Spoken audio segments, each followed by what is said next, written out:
San Girgor il-Kbir, Papa u Duttur tal-Knisja. Propju l-4 ta' wara lejt f'Malta tiġi ċelebrata din il-festa ta' ġieħ għal dan il-qaddis iżda għal din is-sena minħabba l-imxija tal-coronavirus, il-proċessjoni bit-tradizzjoni antika saret mill-Arċisqof waħdu flimkien ma' xi ftit saċerdoti.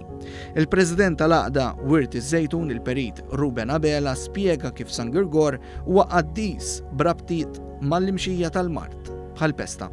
Huwa sinjal ta' pellegrinaġġ da, pellegrinaġġ penitenzjali, għax dik kienet l-oriġini tagħha, u wkoll inċidentalment kellha anke jista' jkun kellha rabtiet mal-pesta, ma' imxija ta' pesta.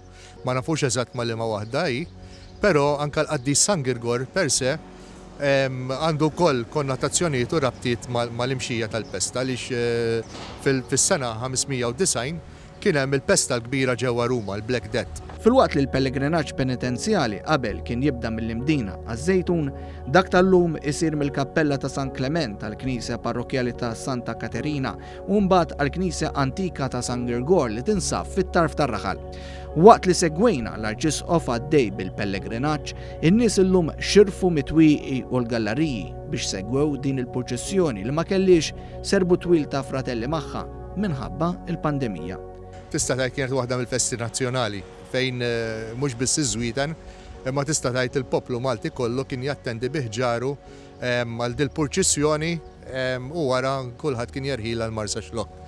F'Marsa Xlokk ir-raħal tas-sajjieda morna wkoll u mal maħniex b'nemes xi nies max-xatt fejn qabel lanqas kienet toqgħod labra.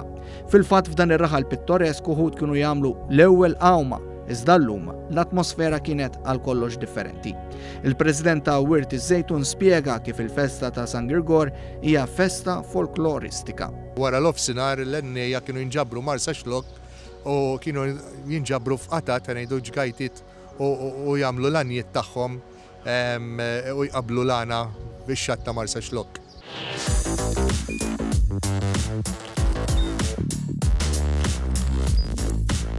Idħol fuq one.com.mt u hemmhekk tista' tara l-programmi kollha li jxandru fuq One permezz ta' One Play.